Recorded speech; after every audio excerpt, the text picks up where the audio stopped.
الحمدللہ رب العالمین والصلاة والسلام علی سید المرسلین وعلی آلہ وصحبہ اجمعین ومن تبعہم بإحسان الی یوم الدین۔ اعوذ باللہ من الشیطان الرجیم، بسم اللہ الرحمن الرحیم۔ واتل علیہم نبأ الذی آتیناہ آیاتنا فانسلخ منہا فاتبعہ الشیطان فکان من الغاوین ولو شئنا لرفعناہ بہا ولکنہ اخلد الی الارض واتبع ہواہ فمثلہ کمثل الکلب ان تحمل علیہ یلہث او تترکہ یلہث ذالک مثل القوم الذین کذبوا بآیاتنا فاقصص القصص لعلہم یتفکرون۔ محترم حاضرین، ہمارے تربیت و اصلاح کے اصولوں کے درس کا جو سلسلہ جاری ہے، گزشتہ 2 یا 3 ہفتوں کا وقفہ یا گیپ ہو گیا۔ اس وجہ سے میں سمجھتا ہوں کہ سلسلہ کلام میں تھوڑی ایسی بات آئی کہ پچھلی بحث شاید ذہن میں نہ ہو۔ ہمارے سامنے 29واں قاعدہ تھا، جس کا آخری حصہ میں نے یہ کہہ کر چھوڑ دیا تھا کہ قرآن کی ایک آیت پیش کی گئی ہے، 1-2 آیتیں، اور اس میں اسے علامہ ابن قیم رحمہ اللہ نے کئی وجوہ کا استنباط کیا ہے جو ہمارے لیے بڑی مفید ہیں۔ اصول یہ تھا کہ اہل سنت والجماعت، اہل حق، ان کے یہاں ایک اہم پہلو یہ ہے، اصول یہ ہے دین کا، تربیت کا، کہ دنیا کو حاصل کرنے کے لیے دین کو ذریعہ بنانے سے یہ لوگوں کو ڈراتے ہیں۔ یعنی دنیا حاصل کرنا مقصود ہو اور دین کو عنوان بنایا جائے، ذریعہ بنایا جائے۔ آج ایسے بہت سارے لوگوں کو ہم دیکھتے ہیں کہ عنوان، نعرہ، دعوت کا مظاہرہ دین کے نام کا ہوتا ہے، لیکن اس کے پیچھے دنیا کا حصول۔ ہم یہ نہیں کہتے کہ ہم لوگوں کی نیتیں جانتے ہیں، لیکن ایسے امور سامنے آتے رہتے ہیں اور اس پر کچھ قرینے، کچھ اشارے دلالت کرتے ہیں کہ دیکھیے بہت سارے لوگ دین کا کام کرنے کے باوجود ایسے اختلافات، ایسے الجھنوں، مسائل، جھگڑوں میں مبتلا نظر آتے ہیں، جہاں دین کا حل قرآن و حدیث کی روشنی میں کوئی فیصلہ جب انہیں سنایا جاتا ہے تو ماننے کے لیے تیار نہیں ہوتے۔ جس سے یہ ظاہر ہوتا ہے کہ اگر اس آدمی کے سامنے آخرت مقصود ہوتی، اللہ کی رضا مطلوب ہوتی، تو دنیا کے کچھ معاملات کو نظر انداز کر کے، صبر کر کے، آخرت کو ترجیح دیتے ہوئے اپنے معاملے کو حل کر لے گا۔ لیکن ہم دیکھ رہے ہیں کہ آج دنیا دار تو دنیا دار، دیندار طبقات میں بھی بہت سارے مسائل ہیں جو حل ہونے کا نام ہی نہیں لیتے۔ یہ میں نے ایک مثال دی، ایسی اور بھی شکلیں نظر آ سکتی ہیں۔ اس سلسلے میں ہم نے اس اصول کے تحت کئی نصوص، قرآن کی آیتیں، حدیثیں پڑھی، جس میں اس سے شدت سے ڈرایا گیا ہے کہ ایک آدمی اگر دین کا کام کر رہا ہے اور اس کا مقصود دنیا طلبی ہے، ریاکاری ہے، دنیا کے کسی مقصد کا حصول ہے، تو اس پر سخت قسم کی وعید ہے۔ یہ عقیدے اور اخلاص کے خلاف ہے۔ اللہ کے نبی صلی اللہ علیہ وسلم کا یہ فرمان پچھلے درس میں گزرا کہ وہ شخص جنت میں نہیں جائے گا جس کے دل میں رائی کے دانے کے برابر کبر ہو۔ اسی طرح وہ حدیث بھی گزری کہ 2 بھوکے بھیڑیے اگر کسی ریوڑ پر چھوڑ دیے جائیں، تو کسی بکریوں کے ریوڑ پر 2 بھوکے بھیڑیے چھوڑ دیے جائیں، تو ان سے جتنا نقصان ہوگا اس سے کہیں زیادہ ایک انسان کے لیے دنیا کی حرص، مال و جاہ کی حرص، اور مال و جاہ کی حرص اس کے دین کو جو نقصان پہنچاتی ہے، یہ زیادہ نقصان ہوگا۔ اسی سلسلے میں شیخ نے مختلف اصولوں کو بیان کرتے ہوئے کہ آپ کو، ہم کو عزت ملے گی ایمان کی شرط پر۔ ایمان اخلاص سے عبارت ہے، اور اخلاص کے کاموں میں، اللہ کے لیے جو کام کیے جاتے ہیں دین کے، اس میں اللہ رب العالمین کے لیے ہی بندہ اخلاص اختیار کرے تبھی یہ قابل قبول ہوتا ہے۔ ایسے لوگوں کے لیے دنیا اور آخرت کے سارے وعدے ہیں کہ عزت ملے گی، سربلندی ملے گی، سعادت ملے گی، اور اللہ تبارک و تعالیٰ نے فرمایا وَلِلَّهِ الْعِزَّةُ وَلِرَسُولِهِ وَلِلْمُؤْمِنِينَ۔ آج غور کیجئے کہ کیا مسلمانوں کے لیے عزت والا مقام دنیا میں نظر آتا ہے۔ ان اشاروں کے ساتھ جو میں نے ابھی تھوڑے سے بیان کیے، پچھلے درس میں اسی آیت پر اختتام ہوا تھا۔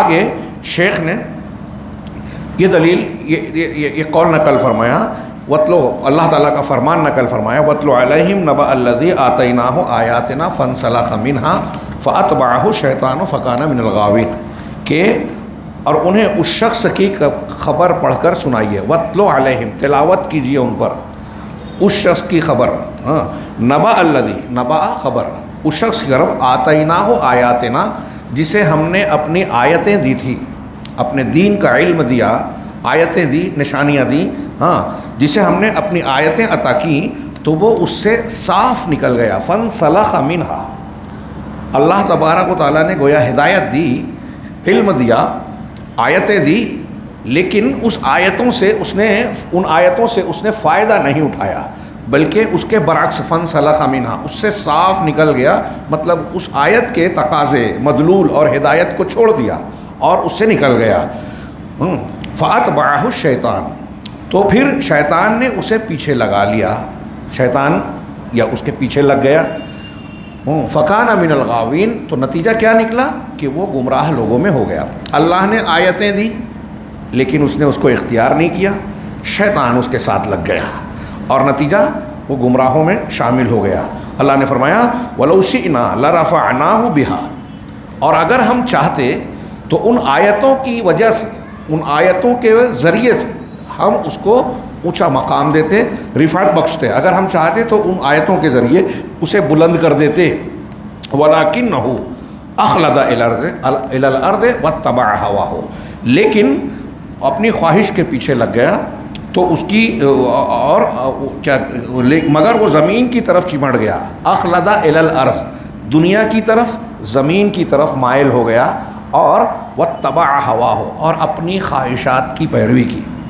دو جملہ ہے، گمراہیوں کی ساری چیزیں سمٹ گئی، اخلد الی الارض، زمین کی طرف جھک گیا، مڑ گیا یا مائل ہو گیا، مطلب دنیا کے چکر میں پڑ گیا، آخرت کی فکر نہیں کی۔ یہ اخلاص کی ضد جو ہم پڑھ رہے ہیں کہ دنیا کو آخرت کے کاموں کے لیے دنیا کو مقصود نہ بنایا جائے، یا دنیا کو حاصل کرنے کے لیے دین کے کاموں کو ذریعہ نہ بنایا جائے۔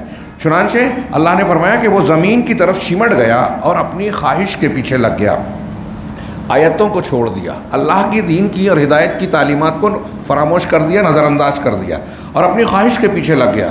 فَمَثَلُهُ كَمَثَلِ الْكَلْبِ، اللہ نے بڑی بری مثال دی، یہ قرآن کا فرمان ہے۔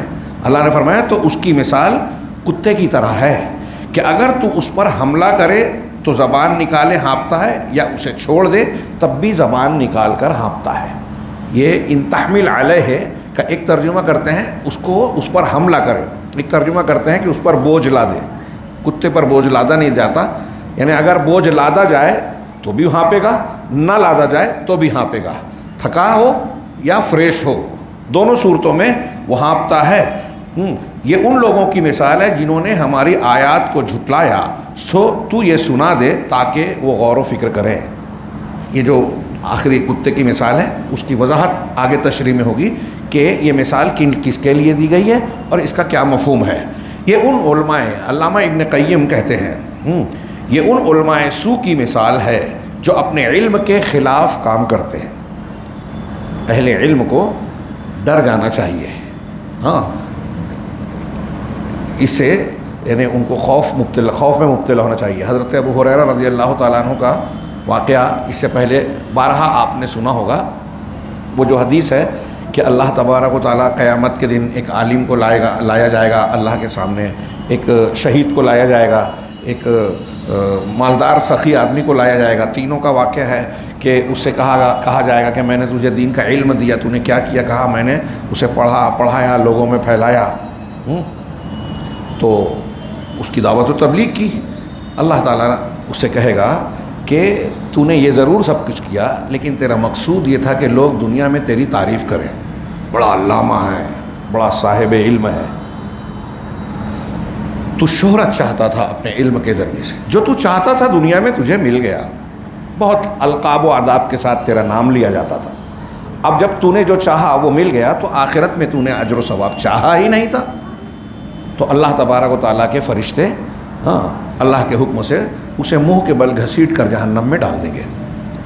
پھر یہی معاملہ مالدار کے ساتھ ہوگا، بہت دولت دی تھی، کیا کیا؟ تیرے راستے میں خوب خرچ کیا؟ نہیں، تو نے اس لیے خرچ کیا کہ لوگ تجھے کہیں کہ بڑا سخی ہے، بڑا دینے والا ہے، ایسا ہے ویسا ہے۔ تیری تعریف دنیا میں چاہتا، اپنی تعریف چاہتا تھا، نام شہرت چاہتا تھا، رپورٹ چاہتا تھا، وہ مل گئی، اب یہاں کچھ نہیں ہے۔ ہاں، ایسے ہی شہید کہ تجھے صحت دی، صلاحیت دی، قوت دی، اور جنگی حربی صلاحیتیں عطا کی، کیا کیا؟ تیرے راستے میں جنگ کی، شہید ہو گیا۔ نہیں، تو نے اس لیے کیا کہ لوگ تجھے شجاع اور بہادر کہیں، تو جو تو نے چاہا تھا وہ مل گیا، اسے منہ کے بل گھسیٹ کر اسے بھی جہنم میں ڈالا جائے گا۔ یہ میں نے مختصر کر کے بیان کی۔ سیدنا ابو ہریرہ رضی اللہ تعالیٰ عنہ اس حدیث کو جب مجلس میں بیان کر رہے تھے، واقعے کے ساتھ صحیح روایتوں میں ہے کہ 3 مرتبہ حدیث بیان کرنے سے پہلے وہ بے ہوش ہو گئے، دہشت سے، ڈر کے مارے کہ ہم بھی اللہ رب العالمین کی کچھ صلاحیتیں اور کچھ علم ہمیں ملا ہے، اللہ کے نبی صلی اللہ علیہ وسلم کے شاگرد ہیں، اب اگر اس علم کے مطابق ہمارے جذبات جو صحیح ہونے چاہیے اخلاص والے نہیں رہے تو ہم بھی اس وعید کے شکار ہو سکتے ہیں۔ ہاں، صحابہ کرام اور سلف اتنا ڈرتے تھے، اور اسی لیے دینی علم سیکھنے سکھانے میں، پڑھنے پڑھانے میں وہ نیتوں کی اصلاح پر بہت زور دیتے تھے۔ اکثر محدثین کی کتابیں آپ دیکھیے، حدیث کی کتابیں، امام بخاری کی صحیح بخاری ہو، شروعات کی گئی ہے کتاب الوحی سے، وحی کی کتاب، لیکن پہلی حدیث انما الاعمال بالنیات والی ہے۔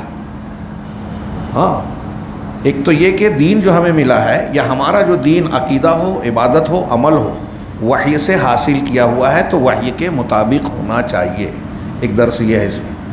دوسرا یہ کہ اس وحی پر، دین پر عمل کرنا ہے تو نیت صحیح ہونی چاہیے، اخلاص ہونا چاہیے اللہ کے لیے، ورنہ اللہ کے یہاں قابل قبول نہیں۔ آپ سنتے ہیں کہ اعمال کے قبول ہونے کے لیے یہ 2 شرطیں ہیں، ایک اخلاص نیت ہو اس میں، دوسرے اتباع سنت یا موافقت سنت، متابعت رسول ہو صلی اللہ علیہ وسلم۔ یہ 2 چیزیں اگر کسی عمل میں نہیں ہیں دین کے تو اللہ کے یہاں وہ قبول نہیں ہے۔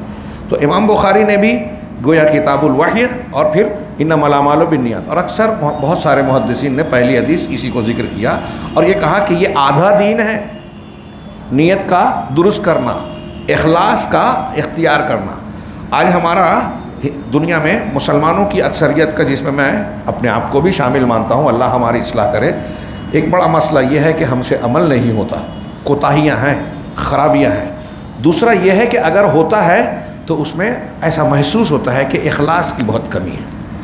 تیسرا یہ کہ بعض لوگ کرتے ہیں اور ان کا جذبہ بھی بظاہر ٹھیک نظر آتا ہے، لیکن ان کا عمل سنت کے مطابق نہیں ہوتا، بدعت کرتے ہیں، نئی نئی دعائیں پیر صاحب اور بزرگ اور فلاں سے جو چیزیں حاصل کی ہیں وہ ملا دیتے ہیں سنت کے ساتھ، نتیجے میں جب بدعت آ گئی تو اللہ کے یہاں وہ عمل بظاہر آپ نیک سمجھتے ہو، اللہ کے یہاں قابل قبول نہیں ہے، کیونکہ اتباع سنت اس میں نہیں ہے۔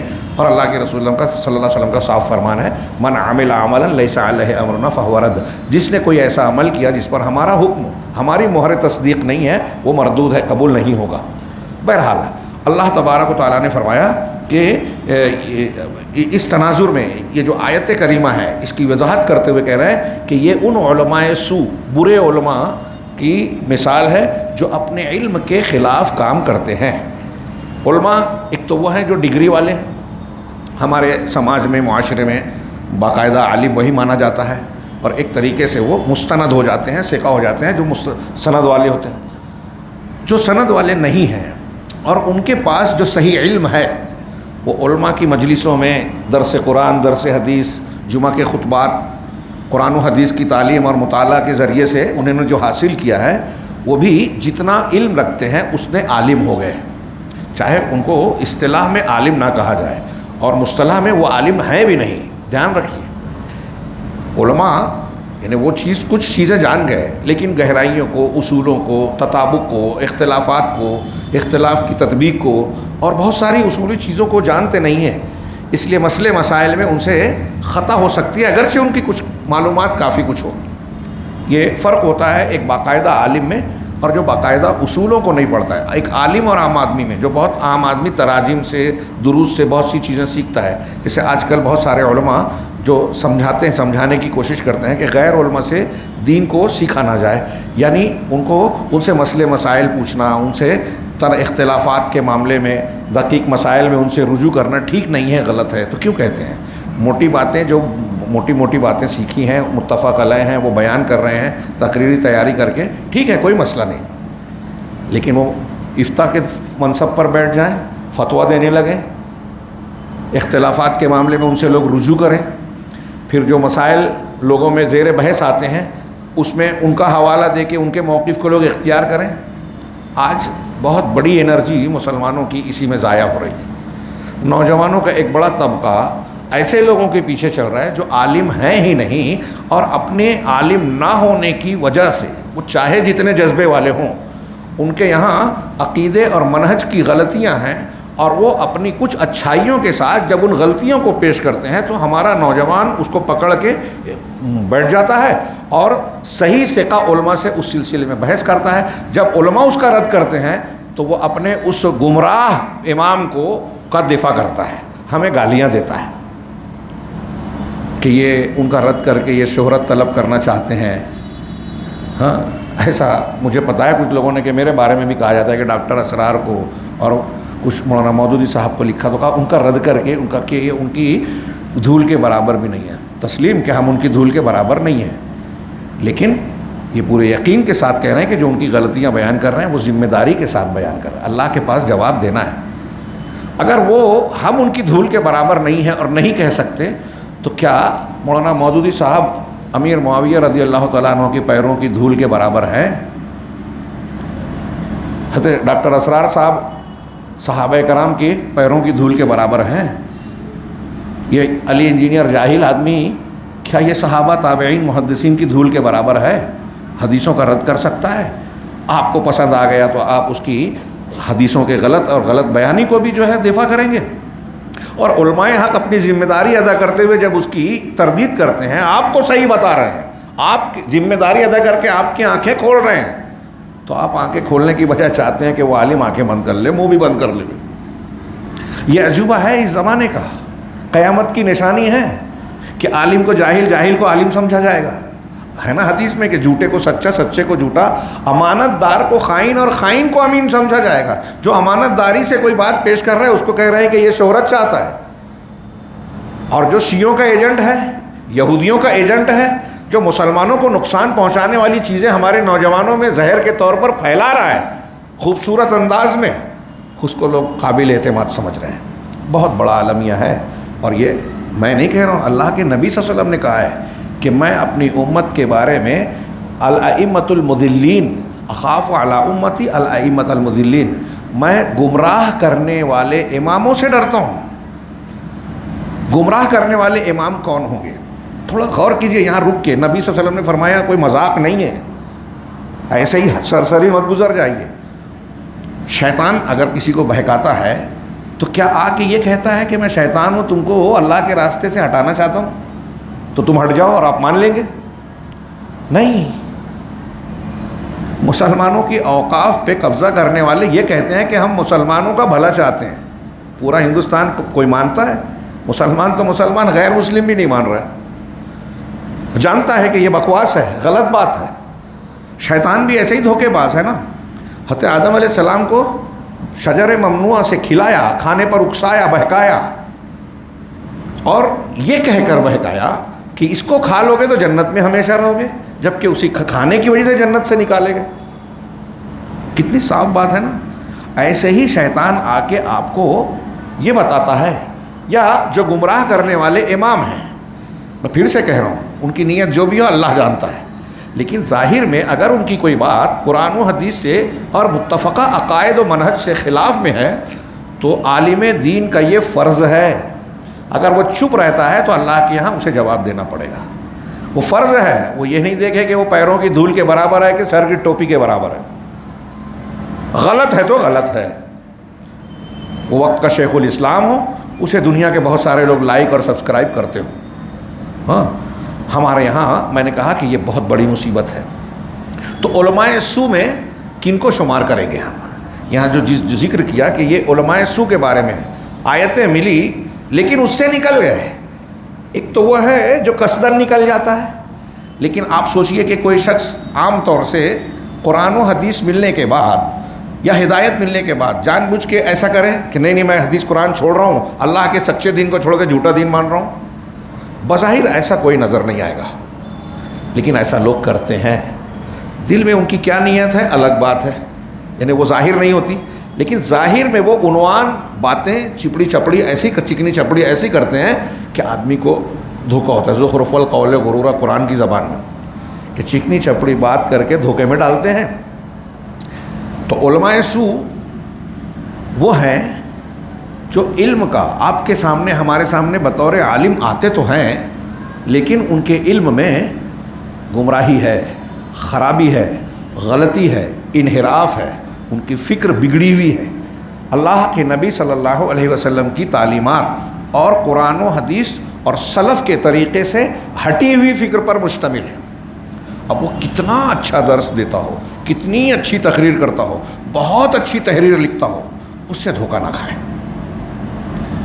لوگ اسی کو پیش کرتے ہیں، ارے وہ اتنا اچھا درس دیتے ہیں، ارے وہ اتنی اچھی تحریر کرتے ہیں، ارے ان کو اتنے دنیا کے لوگ سنتے ہیں، ان کے پیچھے اتنی بڑی جماعت ہے۔ کون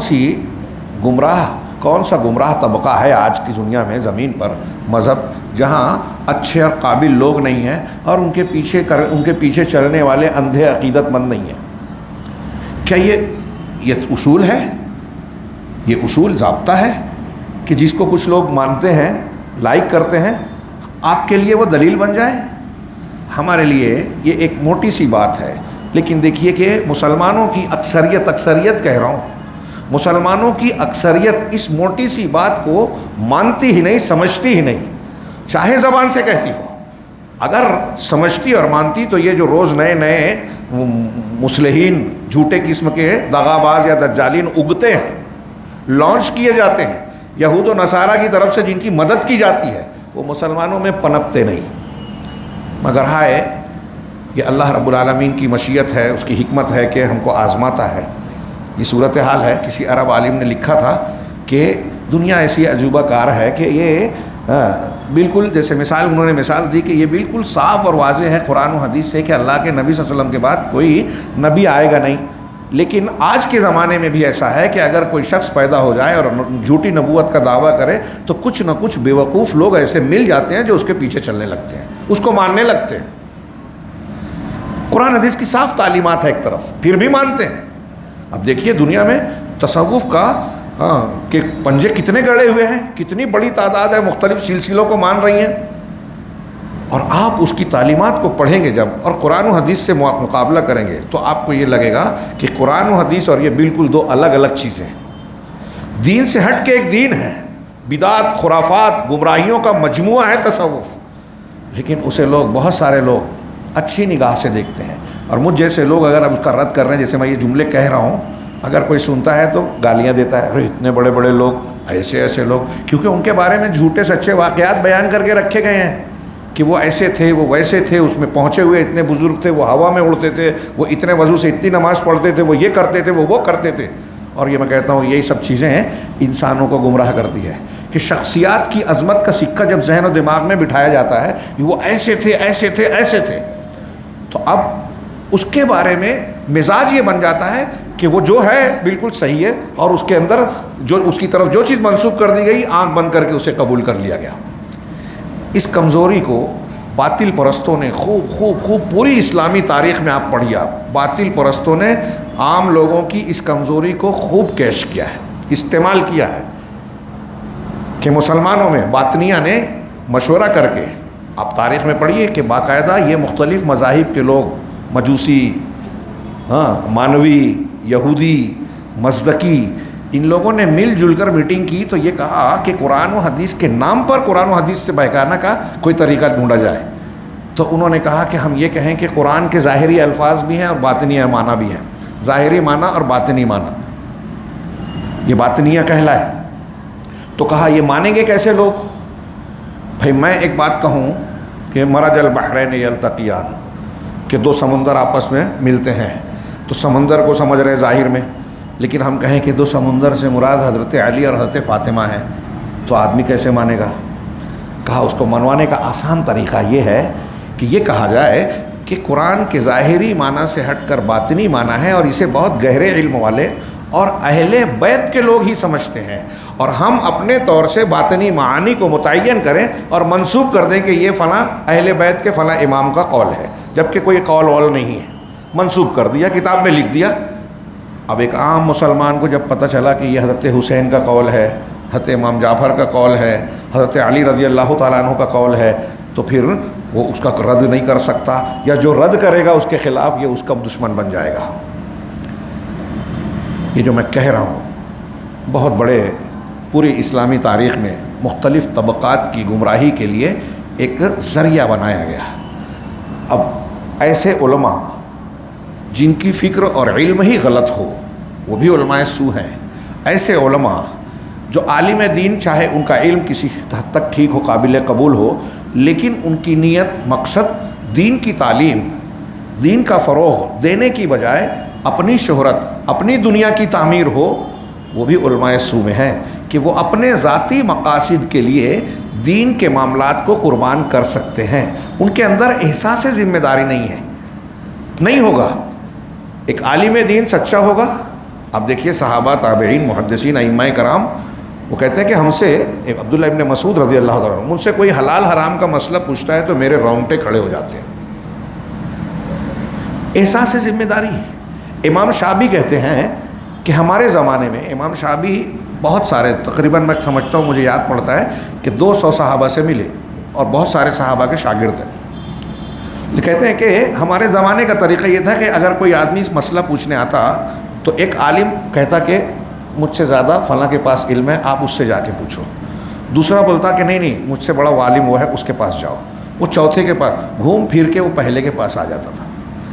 امام شعبی رحمہ اللہ کہتے ہیں، بہت بڑے تابعی ہیں، وہ کہتے ہیں کہ یہ جو ایک عالم دوسرے کے پاس، دوسرا تیسرے کے پاس بھیجتا تھا تو جان کر بھی جواب نہیں دیتے تھے، اس لیے نہیں کہ وہ علم کو چھپانا چاہتے تھے، اس لیے کہ وہ اللہ سے ڈرتے تھے کہ کہیں ہم نے جواب دیا اور جواب میں غلطی ہو گئی تو اللہ کو کیا جواب دیں گے۔ کیونکہ بندے سے، محمد بن منقدر ایک دوسرے تابعی ہیں، وہ کہتے ہیں کہ اگر ایک آدمی سے پوچھا جاتا ہے دین کا مسئلہ، حلال حرام، تو اچھی طرح غور کر لے۔ کیوں؟ اس لیے کہ جب وہ جواب دے رہا ہے نا تو وہ اللہ کے اور بندے کے بیچ میں نمائندہ بن رہا ہے۔ مثال کے طور پہ آپ نے مجھ سے پوچھا کہ فلاں چیز حلال ہے یا حرام، اب میں کہتا ہوں آپ مجھ سے کیوں پوچھ رہے ہیں؟ اس لیے کہ آپ کو ایسا لگتا ہے کہ یہ جواب صحیح دیں گے، یا عالم ہے یا قابل اعتماد ہے، تو آپ مجھ پر اعتماد کر کے مجھ سے سوال کر رہے ہیں۔ اب میں جب جواب دے رہا ہوں تو آپ کیا سمجھیں گے کہ یہ مولانا مولوی صاحب اپنی طرف سے نہیں بول رہے ہیں، بلکہ یہ دین کی بات بتا رہے ہیں، اور دین کہاں سے آیا؟ اللہ کے پاس سے آیا۔ تو میں جب اللہ کے دین کی بات بتا رہا ہوں، مطلب اللہ کی بات بتا رہا ہوں۔ اب اگر میں نے غلط بتایا، اللہ نے کسی چیز کو حرام کیا اور میں کہتا ہوں کہ وہ حلال ہے، تو میں اللہ کے دین کو غلط بتایا کہ نہیں بتایا؟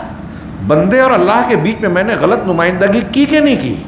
اور جو چیز اللہ نے حرام کی ہے میں اسے جب حلال کہہ رہا ہوں تو اللہ کے دین کو میں بگاڑ رہا ہوں کہ نہیں بگاڑ رہا ہوں؟ اللہ تبارک و تعالیٰ پر وہ چیز منسوب کر رہا ہوں کہ نہیں جو اللہ نے کہی نہیں ہے، بیان نہیں کی ہے۔ قرآن کہتا ہے وَلَا تَقُولُوا لِمَا تَصِفُ أَلْسِنَتُكُمُ الْكَذِبَ هَذَا حَلَالٌ وَهَذَا حَرَامٌ لِتَفْتَرُوا عَلَى اللَّهِ الْكَذِبَ۔ سورہ نحل کی بڑی مشہور ہے کہ تم لا تقولوا لما، تمہاری زبان جو بیان کرتی ہے نا اس بنیاد پر جھوٹ مت باندھو اللہ پر، جھوٹ بولتے ہوئے یہ کہو کہ یہ حلال ہے یہ حرام ہے، تاکہ تم اللہ پر افترا باندھو۔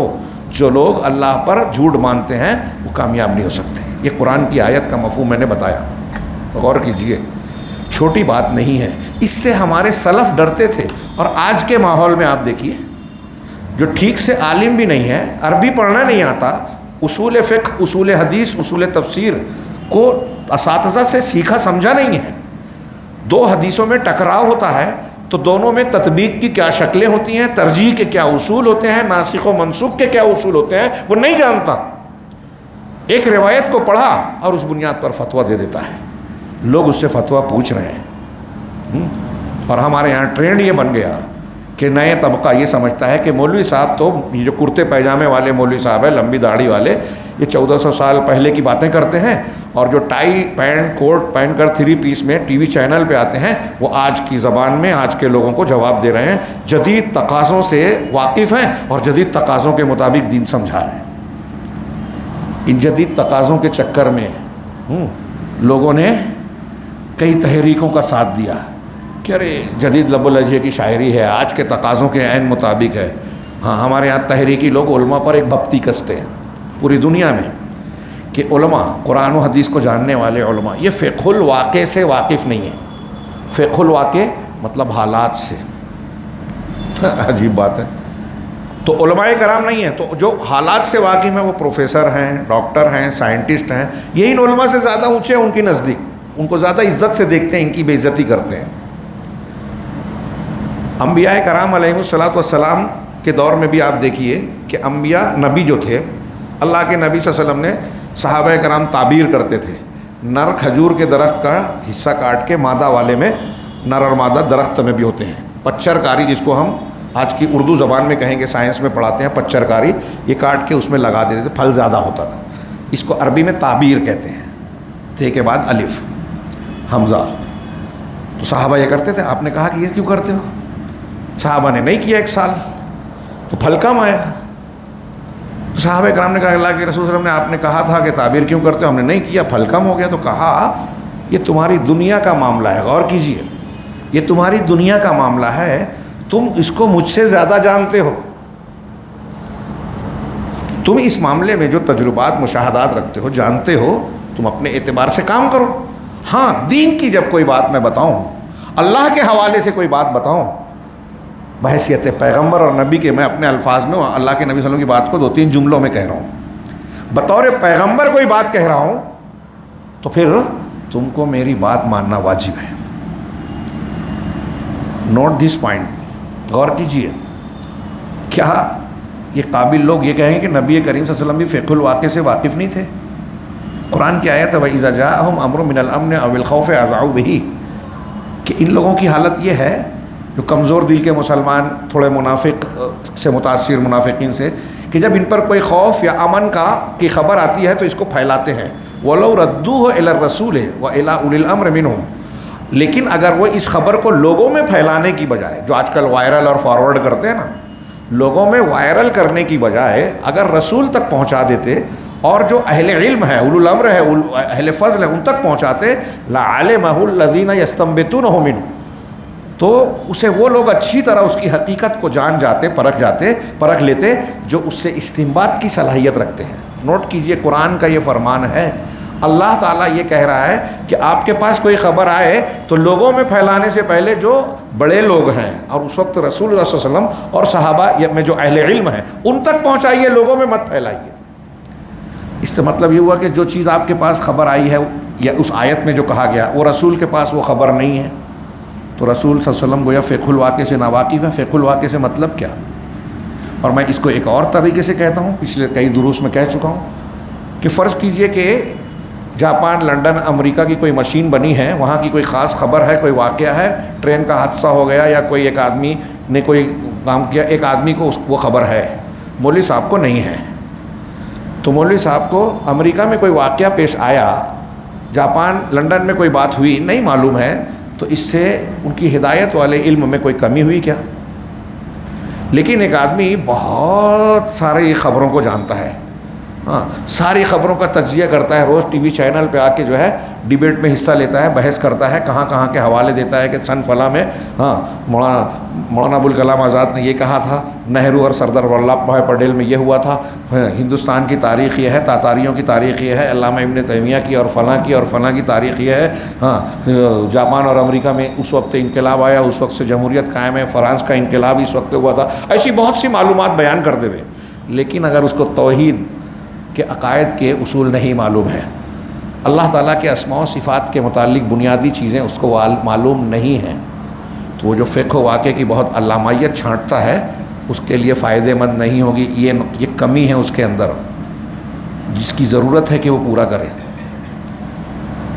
تو عالم بات تھوڑی سی پھیل گئی، لیکن موجودہ حالات میں علماء کے تعلق سے تھوڑا سا سنجیدگی سے ہمارے جو نوجوان نسل ہے وہ میری باتیں اگر ان تک پہنچے، آج کل ریکارڈنگ کا زمانہ ہے، پہنچتی ہے، کچھ لوگ سوال کرتے ہیں، پہنچے تو ابھی کوئی نیا آدمی اٹھتا ہے، شکیل بن حنیف، کوئی اس سے متاثر ہو گیا. ابھی میرے پاس فون آیا، اس سے پہلے بھی بات آئی تھی کہ کوئی صاحب پھلجڑی چھوڑے کہ ہندوستان میں عالم ہی نہیں ہے. اب پتہ نہیں، میں نے براہ راست نہیں سنا، وہ کوئی ایک ہے لنڈن میں ابو خدیجہ، ہاں انگریزی میں دروس دیتا ہے. تو کچھ لوگ کہتے ہیں نہیں نہیں نہیں انہوں نے ایسا نہیں کہا، نہیں نہیں انہوں نے ویسا نہیں کہا. لیکن اس کے ماننے والے جتنے ہیں وہ کہتے ہیں کہ ہندوستان میں عالم ہے ہی نہیں. تو پھر کیا کرتے ہیں وہ کہتے ہیں کہ یہاں عالم سے علم ہی نہیں لینا، چھوٹے علماء سے علم نہیں لینا. چلو ٹھیک ہے، پھر آپ کس سے لے رہے ہیں؟ اللہ تعالیٰ نے کہا اہل ذکر سے پوچھو. اب اہل ذکر میں سے کبار علماء ہی ہیں. تو اب آپ کبار علماء سے لے رہے ہیں، کبار ہیں بڑے علماء. تو آپ کیسے، آپ تو جاہل ہیں. جو چھوٹے عالم ہیں وہ بھی آپ کے نزدیک قابل اعتماد، تو ان چھوٹے علماء سے بھی چھوٹے ہیں آپ. آپ کو کیسے پتہ چلا کہ یہ کبار میں سے ہیں؟ آپ کو پیسے پتہ چلے گا کہ یہ کبار علماء میں سے ہیں؟ وہی علماء بتائیں گے تو پتہ چلے گا نا. ہاں تو اب یعنی ایک بات یہ ہو گئی کہ ایک شوشہ چھوڑ دیا گیا کہ چھوٹے علماء سے نہیں. تو اب آپ ایک عام جاہل آدمی علماء ہی کو لات مارے گا اور کسی عالم کا جمعہ کا خطبہ نہیں سننا ہے، درس قرآن درس حدیث نہیں سننا ہے. یہ علماء سے دور کرنے کی عالمی سازش کا ایک حصہ ہے. اور یہ ہوائی بات میں نہیں کہہ رہا ہوں. یہود و نصارہ کا ایجنڈا ہے. آج گلوبل ولیج اور نیٹ کا زمانہ ہے، پڑھیے، معلومات کیجئے. یہودی پروٹوکولز، یہود و نصارہ کے طریقے، مسلمان لڑکوں کو، نئی نسل کو قرآن حدیث سے، دین سے دور کرنے کے کیا کیا اسلوب ہے، طریقے ہیں جو انہوں نے طے کیے ہیں. اس میں سے ایک یہ بھی ہے. ایک عالم دین، میں اس کا جواب شارٹ میں دے کے آگے بڑھتا ہوں، کہ ایک عالم دین کو کئی علماء کو جو آپ دیکھتے ہیں، جب وہ کہتے ہیں، کئی علماء جب یہ کہتے ہیں کہ ہاں یہ عالم ہے، اب مدرسے کی سند ہے یا دوسرے علماء کی توثیق ہے، تو اس کے عالم ہونے کی سند آپ کو مل گئی. اور اس عالم کو جو چیز معلوم نہیں ہوگی، اگر وہ واقعی عالم ہے تو وہ یہی جواب دے گا جب آپ اس سے پوچھیں گے کہ اس بارے میں تحقیق کر کے جواب دوں گا، اس بارے میں علماء کے 2 قول ہیں، میرے نزدیک یہ زیادہ مناسب اور صحیح ہے. ایمانداری سے، دیانتداری سے، وہ عالم دین ہے تو اس طرح بیان کرے گا. ہاں، اور یہ آپ آسانی سے، کئی ڈھنگ سے، یہ میں نے ایک طریقہ بتایا کہ اکثریت جماعت کے لوگ جو معتبر جماعت ہے، معتبر علماء ہیں، ان کی ایک جماعت ہے، وہ کسی کے بارے میں کہہ رہے ہیں کہ ہاں یہ عالم ہے، قابل اعتماد ہے، وہ عالم ہے. امام مالک کہتے ہیں کہ مجھے 70 علماء نے جب شہادت دی اور اجازت دی تو میں مسند درس پر بیٹھا مدینہ میں. تو ایک شکل تو یہ ہے کہ علماء تصدیق کریں. دوسرے یہ کہ آپ معاملات سے، تعامل سے، باتوں سے، مثال کے طور پہ آپ میرے مسائل بیان سن رہے ہیں، میں کوئی بڑا عالم نہیں ہوں، اپنے آپ کو پیش نہیں کر رہا ہوں، ایک مثال دے سمجھانے کے لیے. آپ سے میں نے کوئی بات بیان کی، اب میری بات میں آپ کو لگا کہ کچھ کھٹکا ہے، ہو سکتا ہے یہ درست نہ ہو. ابھی جیسے لوگ تبصرہ کر رہے ہیں کہ ڈاکٹر اسرار کے پیروں کی دھول نہیں ہے اور ان پر تنقید کر رہے ہیں. چلو ٹھیک ہے، میں نے وہی کہا جس نے مجھ سے بتایا کہ میں پیروں کی دھول نہیں ہوں. ڈاکٹر اسرار کو جو میں نے کہا ہے، ان کی جس غلط بات کو غلط کہا ہے، ان کی جس بات کے بارے میں کہا کہ یہ کفر ہے، وحدت الوجود کا عقیدہ، اسے غلط بتائیے. وہ پیروں کی دھول ہو یا سر کی ٹوپی ہو، جو بھی ہو، یا کندھے کا گمچھا ہو، اس سے کیا یہ کوئی جواب ہے؟ ایک آدمی اگر کسی کا جواب دیتا ہے تو کیا آپ کا یہ اصول ہے کہ آپ پہلے دونوں کو ترازو میں تولیں گے، جب برابر ہوں گے تو بولیں گے کہ ہاں ٹھیک ہے اب یہ بولے گا؟ تو میں نے کہا کہ اگر میں کوئی بات کہہ رہا ہوں یا کوئی عالم ہے تقریریں کر رہا ہے، مرزا انجینئر کے بارے میں، ڈاکٹر اسرار کے بارے میں، ڈاکٹر ذاکر نائک کے بارے میں، ابو خدیجہ کے بارے میں لوگوں کی بحث چلتی ہے، اس کے بارے میں کیا، اس کے بارے میں کیا. اب آپ دیکھیے کہ اہل حدیث علماء، معتبر علماء، عالمی سطح پہ آپ اگر 25 علماء سے پوچھیے تو 24.5 اس پر شک کریں گے کہ وہ ٹھیک نہیں ہے، ان کے یہاں بہت ساری غلط باتیں. آدھا عالم کوئی ہے جو اس کو صحیح کہے گا، وہ بھی کچھ نہ کچھ چیزوں پہ شک یا سوال اٹھائے گا. تو یہ ایک طریقہ ہے کہ آپ مقارنہ کر سکتے ہیں، اور 4-6 مسائل میں مقارنہ کرنے کے بعد آپ کو پتہ چل جائے گا کہ جب یہ غلط سلط بیان کرتا ہے، اس کی باتوں میں انحراف ہے، اس کی باتوں میں بدعت ہے، بدعتیوں کی تائید ہے، رافضیت ہے، باطنیت ہے، خارجیت ہے. اگر ایسا کوئی بھی انحراف ہے، چند علماء سے پوچھنے کے بعد یہ ثابت ہو گیا، اس کو چھوڑ دیجیے. سمپل ہے، یہ عام لاجک ہے. ہاں، جو صحابہ کرام محدثین کے زمانے میں امام احمد بن حنبل، علی ابن مدینی، یحییٰ بن سعید بن قطان، یحییٰ بن معین، ہاں امام بخاری سے لوگ پوچھتے تھے کہ وہ بدعتی ہے، اس سے بارے میں کیا، تو کہہ دیتے تھے کہ اس کی مجلس میں مت جاؤ. کیوں پوچھتے تھے اور کیوں یہ کہتے تھے؟ وہ یہی جو میں بیان کر رہا ہوں، آسان طریقہ تھا. اب ہمارے یہاں ایسے جاہلوں کے بارے میں جس سے لوگ استفادہ کر رہے ہیں، متاثر ہیں، ان کے بارے میں علماء چیخ چیخ کر کہہ رہے ہیں، تو ان علماء پر سوالیہ نشان اٹھایا جاتا ہے. گمراہی نہیں تو اور کیا ہے یہ؟ اور جو لوگ اس طرح اپنے آپ کو عالم بنا کر پیش کر رہے ہیں، غلط دین پیش کر رہے ہیں، لوگوں کی گمراہی کا سبب بن رہے ہیں، اور علماء حق سے بدگمان اور بدظن کرتے ہیں، روز چیلنج کرتے ہیں، اور جب ان سے پوچھنے جاؤ تو ملتے نہیں ہیں. دیکھیں علی انجینئر کے بہت سارے نوجوان اس لیے ان سے متاثر، مجھے لگا ایسا کچھ لوگوں کی باتوں سے، کہ وہ چیلنج کرتا ہے علماء سے اور علماء بات نہیں کرتے. اور اب یہ کتنی خبریں آ چکی کہ اہل حدیث، پاکستان کے اہل حدیث علماء، دیوبندی علماء اس سے وقت مانگے، اس کے پاس گئے، بات کرنے کو تیار نہیں ہے. مدرسہ بلایا اہل حدیث علماء نے تو کہا کہ میں کسی کے مدرسے میں نہیں جاتا. اس کے اسسٹنٹ نے کہا کہ پچھلے ہفتے تو آپ شیعوں کے مدرسے میں گئے تھے اور کئی گھنٹہ بیٹھے تھے میرے سامنے. شیعوں کے مدرسے میں جا رہا ہے، شیعوں کا ایجنٹ بن رہا ہے، اور وہاں یہ ثبوت موجود ہے. کائے کا گلوبل ولیج، کائے کے لوگوں کو فقہ الواقع معلوم ہے. آج یہ جتنے لوگ اس قسم کی جہالت کے شکار ہیں، وہ آج کی زمین کی صحیح خبریں نہیں جانتے، اور علماء پہ حرف گیری کرتے ہیں. تو یہ جو اس قسم کی گمراہ کن بحثیں چل رہی ہیں میڈیا، کیا سوشل میڈیا پہ اور دوسرے مقامات پہ، اس میں قصور آپ کا ہے کہ آپ خود اصولوں کے مطابق، جو موٹے موٹے اصول ہیں اس کے مطابق آپ قابل اعتماد آدمی سے رابطہ نہیں کرتے، ان پر شک کر رہے ہیں. جو صحیح علماء ہیں ان پر شک کر رہے ہیں، اور جو گمراہ کرنے والے غیروں کے ایجنٹ ہیں ان پر اعتماد کر رہے ہیں. بہرحال یہ آیت اس تناظر میں آپ پڑھیے جو علامہ ابن قیم نے اس آیت کریمہ کہ کچھ اس شخص کی خبر پڑھ کر آپ تلاوت کیجیے. اللہ نے کہا، ہاں، جس کو ہم نے اپنی آیتیں دی تھی لیکن آیتوں سے نکل گیا، گمراہوں میں شامل ہو گیا، شیطان اس کے پیچھے لگ گیا. کیوں؟ اس لیے کہ وہ زمین سے چمٹ گیا، دنیا کے پیچھے پڑ گیا، دنیا کمانا چاہتا تھا، کسی کا ایجنٹ بننا چاہتا تھا، ہاں، اور اپنی خواہشات کی پیروی کی. نام لیتا ہے قرآن حدیث، حقیقت میں خواہشات کی پیروی کر رہا ہے. اور اس کی مثال دی کتے سے. یہ کتا ہے، ہاں، اس کو حملہ کرو تو بھی ہانپے گا، نہ کرو تو بھی ہانپے گا. مطلب آپ نصیحت کرو تو بھی ویسے ہی ہے، نہ کرو تو بھی ویسے، مانے گا نہیں. یہ قرآن کہہ رہا ہے، اللہ رب العالمین فرما رہا ہے. ہمیں سیریس ہونا چاہیے کہ نہیں ہونا چاہیے؟ ایسے لوگوں سے متنبہ ہونا چاہیے کہ نہیں؟ آگے یہ ان علماء سو کی مثال ہے جو اپنے علم کے خلاف کام کرتے ہیں.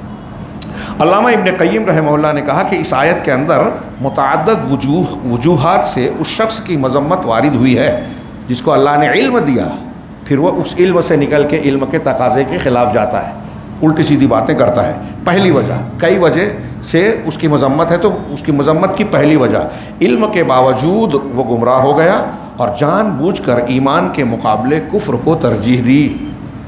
ہاں، علم ہے، کسی صحابی کو برا بھلا نہ کہو. یہ صحابہ کرام کی تاریخی جھوٹی روایات یا قابل تعویل روایات جھوٹی سچی ہے، اس کی بنیاد پر صحابہ کو نشانہ بنا رہے ہیں. علم ہے کہ اللہ صحابہ سے راضی ہے. یہ کہتے ہیں مرزا انجینئر کہتا ہے کہ سب صحابہ سے نہیں ہے. قرآن کہہ رہا ہے وَكُلًّا وَعَدَ اللَّهُ الْحُسْنَى، سورہ حدید میں، کہ اللہ نے صحابہ میں جو پہلے فتح مکہ سے پہلے ہیں، بعد میں درجہ پہلے والوں کا زیادہ ہے، لیکن اللہ نے دونوں سے حسنہ کا وعدہ کر رکھا ہے. اہل علم نے کہا کہ حسنہ سے مراد جنت ہے. اللہ کہہ رہا ہے کہ دونوں سے جنت کا وعدہ ہے، اور یہ جنت میں ڈالنے سے روکنا چاہتے ہیں پکڑ کے. تو اللہ تبارک و تعالیٰ کی مانو کہ یا ان جاہلوں کی. تو بہرحال علم ہوتے ہوئے علم کے خلاف بات کر رہے ہیں. میں نے ایک مثال دی ہے، ایسے بہت سے لوگ ہیں. یہ توحید بالکل صاف ہے، معلوم ہے، قل اللہ احد اللہ الصمد، اور توحید کے خلاف جو ہے فتوے دے رہے ہیں کہ نہیں، ہاں، دوسروں سے ذریعہ اور وسیلہ بنا کر جو ہے دعا مانگ سکتے ہیں، استمداد کر سکتے ہیں، حاجت روا مشکل کشا مان سکتے ہیں. نعوذ باللہ من ذالک. اور لوگوں نے کسی کو دستگیر بنا دیا، کسی کو غوث کہہ دیا، کسی کے بارے میں کہا کہ یہ اولاد دے سکتے ہیں، دلا سکتے ہیں. علم کے خلاف عمل. ایسے کتنے لوگ ہیں، ہاں، عظیم علماء کہلا رہے ہیں، بڑے بڑے القاب کے ساتھ علماء ہیں، لیکن قرآن حدیث کے خلاف بات کر رہے ہیں، قرآن کی آیتیں پڑھتے ہیں لیکن اس کے خلاف کرتے ہیں، اس کے خلاف فتوے دیتے ہیں۔ ہاں، دوسری وجہ ان کی مذمت کی کہ وہ ایمان سے اس طرح نکل گیا، وہ شخص ایمان سے اس طرح نکل گیا کہ پھر کبھی واپسی ممکن نہیں، کیونکہ وہ ایسے ہی نکل گیا جیسے سانپ اپنی کیچلی سے نکل گیا۔ ہاں، بہت سارے لوگ ہیں، کبھی کبھی یہ چیزیں سامنے آتی ہیں کہ بعض علماء جو شرک اور کفر کی دعوت دیتے ہیں، جن کے مریدین کا ایک حلقہ ہے، پیچھے بہت ساری جماعت ہے، مجلسوں میں کہتے ہیں کہ ہاں ہم کو پتہ ہے کہ یہ غلط ہے، پھر اگر آج ہم صحیح بات بول دیں گے تو ہمارے ہی لوگ ہم کو گھیر کے مار دیں گے۔ تو وہ اس طرح سے آگے بڑھ گئے ہیں، اللہ کی توفیق سے بھی محروم ہو جاتے ہیں۔ ہاں، یہ بہت بڑی مذمت ہے۔ برائی کا عذاب بہت سارا ہے۔ ایک عذاب یہ ہے کہ اللہ تعالیٰ نے کہا فَلَمَّا زَاغُوا أَزَاغَ اللَّهُ قُلُوبَهُمْ، جب وہ ٹیڑھے ہو گئے تو اللہ نے ان کے دلوں کو اور ٹیڑھا کر دیا۔ مطلب گناہ کا ایک برا انجام، نتیجہ یہ ہوتا ہے کہ آدمی اور گناہ میں پڑ جاتا ہے۔ تیسری وجہ، شیطان اس کے پیچھے پڑ کر اس پر مسلط ہو گیا۔ جب اس نے آیتوں کو بھلا دیا، دین کے تقاضے کو فراموش کر دیا، قرآن حدیث کے خلاف جان بوجھ کے عمل کر رہا ہے، تو اب شیطان اس پر مسلط ہو گیا اور پورے طور پر اس کا شکار کر لیا، جیسا کہ قرآن کے لفظ سے واضح ہے فَأَتْبَعَهُ الشَّيْطَانُ فَكَانَ مِنَ الْغَاوِينَ۔ جب شیطان غالب آ گیا تو اب شیطان اس کو کہاں کہاں لے جائے گا، کس کس گمراہی کی وادی میں پہنچائے گا، آپ غور کر سکتے ہیں۔ ایسے آدمی میں اگر کچھ ہنر، کچھ خوبی نظر آتی ہے تو وہ شیطان کی مدد سے نظر آتی ہے، کچھ کرامت وغیرہ کے نام پر کچھ شعبدے بازی کا مظاہرہ کرتا ہے، شیطان کی مدد سے کرتا ہے۔ چوتھی وجہ، ہدایت کے بعد وہ گمراہ ہو گیا۔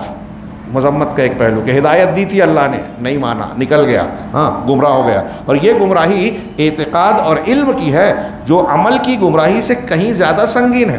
ایک آدمی صحیح دین کو مانتا ہے، جانتا ہے، لیکن عمل میں کوتاہی کرتا ہے، یہ چھوٹا گنہگار ہے۔ لیکن ایک آدمی کا علم ہی غلط ہو جائے، وہ توحید کو شرک اور شرک کو توحید سمجھنے لگے، یہ زیادہ سنگین گناہ ہے۔ اس پہ مر گیا تو کبھی جہنم سے نہیں نکلے گا، یعنی شرک اکبر پر۔ اور آج دیکھیے کہ کتنے لوگ ایسے ہیں کہ قرآن سے، ابھی جیسے میں نے ڈاکٹر اسرار کی مثال دی، انہوں نے توبہ کی ہو تو اللہ قبول کرے، وہ ان کا جملہ جو ہے وہ کہتے ہیں هو الاول والآخر والظاہر والباطن، قرآن کی اس آیت سے کہہ رہے ہیں، وہ اس آیت کی روشنی میں کہ یہ وحدت الوجود کی کے اس بات میں نص قطعی ہے۔ انتہائی خطرناک قسم کی گمراہی والی جسارت ہے یہ، میں کہہ رہا ہوں۔ اللہ کے گھر میں احساس جواب دہی اور یقین کے ساتھ کہ اللہ کے سامنے مجھے جواب دینا ہے، کہ ان کی یہ بات انتہائی باطل ہے، اللہ کے کلام پر بہت بڑا الزام ہے۔ وحدت الوجود جو سراسر کفر ہے، اس کو قرآن سے ثابت کر رہے ہیں۔ الاول الآخر الظاہر کی تفسیر اللہ کے رسول صلی اللہ علیہ وسلم سے ثابت ہے، اللہم انت الاول فلیس قبلک شیء، اللہ تو اول ہے، تجھ سے پہلے کوئی نہیں، وانت الآخر فلیس بعدک شیء، تو آخر ہے، تیرے بعد کوئی نہیں، وانت الظاہر فلیس فوقک شیء، تو ظاہر ہے، تیرے اوپر کوئی نہیں، وانت الباطن فلیس دونک شیء، تو باطن ہے، تجھ سے قریب کوئی نہیں، علم اور قدرت کے اعتبار سے۔ اللہ کے نبی صلی اللہ علیہ وسلم سے اچھی تفسیر کوئی اور کرے گا؟ کچھ لوگوں کو پٹ رہی ہے، نبی کی قبول نہیں ہے، ہاں جاہلوں کی قبول ہے۔ ہاں، اسی طریقے سے پانچویں وجہ، علم کے ذریعے اللہ نے اسے بلند نہ کر کے ہلاک کر دیا۔ قرآن نے کہا نا وَلَوْ شِئْنَا لَرَفَعْنَاهُ بِهَا، اگر ہم چاہتے تو اس علم کی وجہ سے اس کو بلند کرتے ہیں، لیکن اللہ نے اسے بلند نہ کر کے ہلاک کر دیا۔ کیوں کیا؟ کیونکہ اس کا علم اس کے لیے وبال جان بن گیا۔ اگر وہ علم حاصل نہ کرتا تبھی اس کے لیے بہتر تھا اور اس کا عذاب بھی ہلکا ہوتا۔ یعنی ایسا عالم جو عالم سو بن جائے، ایسا عالم جس کا عقیدہ غلط ہو اور غلط چیز کی تبلیغ کر رہا ہے، اس سے اچھا تھا کہ وہ جاہل رہتا۔ یہ بڑا ڈبل مصیبت ہے۔ چھٹی وجہ، اللہ نے اس کی پست ہمتی اور بدخلقی کو بیان کیا ہے کہ اس طرح اس نے اپنے علم کے ذریعے بلندی کو حاصل نہ کر کے پستی کو اختیار کیا۔ اگر علم پر کے تقاضے پر عمل کرتا، اس پر ڈٹا رہتا، جمع رہتا، تو اس کو بلندیاں ملتی۔ بلندیاں حاصل کرنے میں قربانیاں دینا پڑتی ہے، خشکیاں ہوتی ہے۔ جو سچے علماء ہیں، ہاں ان کے گھر میں فاقے ہوتے ہیں، پوچھتے نہیں ہیں، اور جو دنیا طلب کرنے والے ہوتے ہیں وہ بڑے گاڑیوں میں گھومتے ہیں اور کیا کیا کرتے ہیں، تو انہیں لگتا ہے کہ یہ جو سچے علماء ہیں یہ تو بیوقوف ہیں، ہاں دیکھو کیسی کمزوری اور خستہ حالی کی زندگی گزار رہے ہیں۔ انبیاء کرام علیہ الصلوۃ والسلام کی زندگیاں کیا تھی؟ کیا دنیا کو ہر ایک کو ملی تھی؟ نہیں۔ اصل چیز ہے ایمانی قوت، اور ایمانی قوت ایمان کے تقاضے پہ عمل کرنے والوں کی زندگی میں نشیب و فراز آتے ہیں، اور یہ اللہ آزماتا ہے کہ آپ محروم ہیں تو اس محرومی کی وجہ سے آپ دنیا دین اور آخرت کو فراموش کر کے دنیا کی طرف تو نہیں بھاگ جاتے، یہ امتحان ہوتا ہے۔ ہاں، ساتویں وجہ یہ بھی واضح کیا کہ پستی کا اختیار کرنا یوں ہی بلا وجہ نہیں ہے، بلکہ وہ اس سرزمین پر ہمیشہ کے لیے رہنا چاہتا ہے، یعنی دنیا میں اچھا مکان، اچھا گھر ہو جائے، یہاں میرے لیے مستقبل بن جائے، اور اس پر دنیاوی میلان غالب ہے، یعنی وہ دنیا کی چاہت میں مست ہے ایسا عالم۔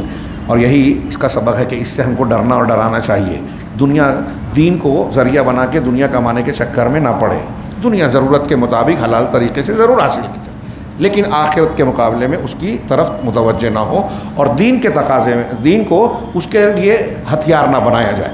آٹھویں وجہ، ہدایت سے بے رغبت ہو کر اس نے خواہشات نفس کی پیروی کر لی اور اپنی خواہشات ہی کو اپنا مقتدی اور امام بنا لیا، میری جو سمجھ میں آ رہا ہے میں وہ کروں گا، قرآن حدیث کو نہیں مانوں گا، یہ اس نے بنا لیا اپنا اصول۔ ہاں، چاہے وہ زبان سے یہ نہ کہتا ہو، آج ہمارے یہاں کوئی بھی کتنا بھی غلط کام کرتا ہے وہ یہ بولتا ہے کہ میں قرآن حدیث پہ چلتا ہوں، قرآن حدیث کو اپنی مرضی کے حساب سے توڑ مروڑ کے تعویل کر کے ہیلے بہانے سے یہ ثابت کرنے کی کوشش کرتا ہے کہ میں غلط بھی کر رہا ہوں تو قرآن حدیث کے مطابق۔ ہاں، میں نے نقل کیا تھا، ہمارے ایک دوست تھے، اللہ ایک کام انہوں نے کیا، وہ کام میری سمجھ سے غلط تھا، اور وہ یہی بار بار کہے جا رہے تھے کہ میں قرآن حدیث سے ہٹتا نہیں ہوں، قرآن حدیث کے خلاف کام نہیں کرتا۔ تو میں نے ان سے کہا کہ آپ جملہ درست کیجئے، آپ کا جملہ ٹھیک نہیں ہے۔ تو انہوں نے کہا کہ کیا؟ میں نے کہا کہ یہ مت کہیے کہ میں قرآن حدیث کے خلاف کام نہیں کرتا، یہ کہیے کہ قرآن حدیث میرے خلاف ہو ہی نہیں پاتے۔ ہاں، میں کچھ بھی کرتا ہوں قرآن حدیث اس کے موافق ہی رہتا ہے۔ آج کل مسلمان بہت سارے ایسے ہی ہیں، کچھ بھی کریں گھوم پھر کے ماں باپ کی نافرمانی بھی کرتے ہیں تو وہی حق پہ رہتے ہیں، بہن بیٹی کا بھائی کا حق بھی مارتے ہیں تو حق پہ وہی رہتے ہیں، ایسی تعویل ایسے نقطے بیان کریں گے کہ آپ ان کو غلط نہیں کہیں گے، اور غلط کہیں گے تو آپ کو بے وقوف کہے گا۔ ہاں، نویں وجہ، اسے کتے سے تشبیہ دی گئی، ایسے آدمی کو اللہ تعالیٰ نے کتے سے تشبیہ دی جو کہ جانوروں میں سب سے زیادہ ذلیل، رذیل، پست ہمت، بخیل اور باولا ہوتا ہے، اسی لیے اسے کتا کہا جاتا ہے۔ ہاں، کتا ذلیل قسم کا، مسلمان اور مومن کے لیے گندی اور گھٹیا مثال نہیں ہے، حدیث میں ہے لیس لنا مثل السوء، ہمارے لیے بری مثال نہیں ہے۔ ہاں، تو یہ کتے سے مثال دی ہے ایسے شخص کو، کیونکہ اس نے کفر کو، گمراہی کو ہدایت پر ترجیح دی، دنیا کو اختیار کرنے کے لیے آخرت اور دین کو قربان کر دیا۔ 10ویں وجہ، اس کی بے صبری اور دنیا پرستی کی مثال کتے کی زبان نکال کر ہانپنے سے دی ہے کہ خواہ اسے چھوڑ دیا جائے یا مار کر بھگا دیا جائے، ہر دو حالت میں وہ ہانپتا ہے، یعنی اس کا یہ ہانپنا کسی بھی حال میں بند نہیں ہوتا، ہمیشہ ہانپتا رہتا ہے۔ ابن قتیبہ کہتے ہیں، انہوں نے کہا کہ ہانپنے کی صفت سب کے یہاں پائی جاتی ہے، انسان بھی ہانپتا ہے، آپ اور ہم ہانپتے ہیں، دوسرے جانور بھی ہانپتے ہیں، لیکن کتے کی کیا خصوصیت ہے؟ اور یہ صفت تھکاوٹ اور پیاس سے پیدا ہوتی ہے، جب ہم تھکتے ہیں یا پیاس لگ جاتی ہے شدت سے تو کوئی جانور ہانپتا ہے، لیکن جبکہ کتے کے اندر تھکاوٹ اور راحت، تھکا ہو یا راحت میں آرام سے ہو، ہاں، پیاس لگی ہو یا سیرابی کی حالت میں ہو، ہر حالت میں وہ ہانپتا ہے۔ اللہ نے اس کو اس کافر کی مثال اس کتے سے دی ہے کہ آپ اسے نصیحت کریں، خواہ نہ کریں، وہ عبرت نہیں پکڑے گا، وہ گمراہ ہی رہے گا۔ ہاں، آگے انہوں نے ایک جملہ کہا جو میرے لیے قابل غور ہے کہ اور یہ مثال ہر کتے کی نہیں ہے بلکہ صرف ہانپنے والے کتے کی ہے، جو کہ کتوں میں سب سے زیادہ ذلیل اور کمینہ ہوتا ہے۔ یہ علامہ ابن قیم نے الفوائد میں بیان کیا ہے۔ اللہ رب العالمین سے دعا ہے کہ وہ ہمیں دین کو اس کے صحیح تقاضوں کے ساتھ، صحیح جذبے کے ساتھ اختیار کرنے کی توفیق عطا فرمائے۔ ایسا نہ ہو کہ ایک طرف تو کچھ لوگ ایسے ہیں جو دنیا داری میں لگے ہوئے ہیں، دوسری طرف کچھ لوگ ایسے ہیں جو دین کو بظاہر اختیار کرتے ہیں لیکن دین کے ذریعے سے دنیا کمانا چاہتے ہیں، وہ دنیا دار لوگوں سے زیادہ برے ہیں، خطرناک ہیں۔ ایک تو ڈائریکٹ دنیا دار ہے، حلال حرام کی تمیز نہیں کرتا، لیکن لوگ جانتے ہیں کہ وہ دنیا کے چکر میں۔ ایک وہ ہے جو اپنے آپ کو ظاہر یہ کرتا ہے کہ میں بہت دیندار ہوں، دینی تقاضوں پہ عمل کرتا ہوں، لیکن اس کا مقصود، اس کا مطمع نظر نصب العین دنیا ہوتا ہے۔ وہ دین کو اپنا عنوان بنا کر، سائن بورڈ بنا کر اس کے آڑ میں دنیا کمانا چاہتا ہے۔ ایسے لوگوں میں اللہ ہمیں شامل نہ فرمائے جیسا کہ اس آیت میں بیان کیا، بلکہ قرآن اور حدیث کا صحیح علم ہمیں عطا فرمائے اور اس کے مطابق زندگی گزارنے کی توفیق عطا فرمائے. وآخر دعوانا ان الحمد للہ رب العالمین وصلی اللہ علی نبینا محمد.